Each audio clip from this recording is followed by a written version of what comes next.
The Gum-Chewing Rattler. Written by Joe Hayes, illustrated by Antonio Castro L. When I was a kid growing up in Arizona, I used to love to chew bubblegum. I always had a big juicy wad of bubblegum in my mouth. I'm not talking about one piece of bubblegum. I would put 2 or 3 pieces of gum in my mouth at once. I might even put 6 or 7 pieces of bubblegum in my mouth at the same time. I would be chomping away on bubblegum all the time, even when I was in school. My teacher would see the wad in my mouth and snap, "Get rid of that gum!" I had to take the gum out of my mouth and wrap it in some paper and throw it in the wastebasket. I didn't really care. I always kept another package of bubblegum right in my shirt pocket. My mom was the one who would really get mad at me though, because I would forget to take the gum out of my shirt pocket. I'd throw my shirt in the wash with all the other dirty clothes. Now, I grew up a very long time ago, and my mom had one of those old-fashioned wringer washing machines. Her washing machine didn't spin. She had to put each piece of clothing through the wringer and the rollers would squeeze the water out.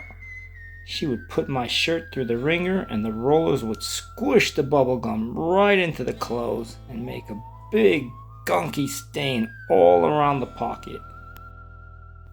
My mom would say, "Look at this! You ruined another shirt!"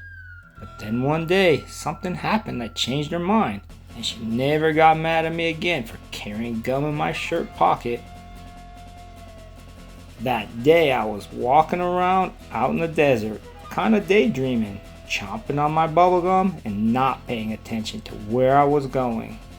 And I stepped right on a rattlesnake's tail.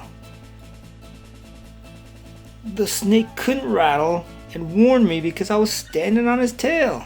So he didn't even worry about warning me. He just came striking up through the air, aiming his fangs right at my heart. That rattlesnake hit me, bam, right on my shirt pocket. That's where I was carrying my spare bubblegum, and the rattlesnake's fangs stuck in the bubblegum. There I stood with my foot on the rattlesnake's tail and with his fangs stuck in my shirt pocket. He was thrashing around and whipping up against me. I was so scared I couldn't even move. I just froze there, staring into his beady little eyes. Those eyes were just looking hate back at me. The snake started working his jaws all around, trying to get his fangs out of the gum so that he could get back at me and really bite me good. But, of course, as the snake was working his jaws around, trying to get his fangs out of the bubble gum, the gum kept getting softer and softer. The next thing I knew, there was a little pink bubble coming out of the rattlesnake's mouth.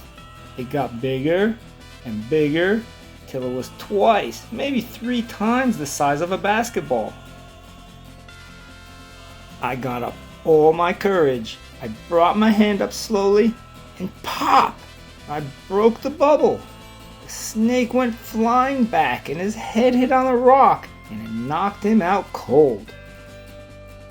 But that did not take all my courage. I fainted. I fell out in the other direction. I didn't come home for lunch and my mom came looking for me. She found me lying there on the ground, and lying in the other direction was a rattlesnake with bubblegum all over his face. My mom asked me what had happened, and I told her the same story I just told you. You know what? She didn't believe me. Did you?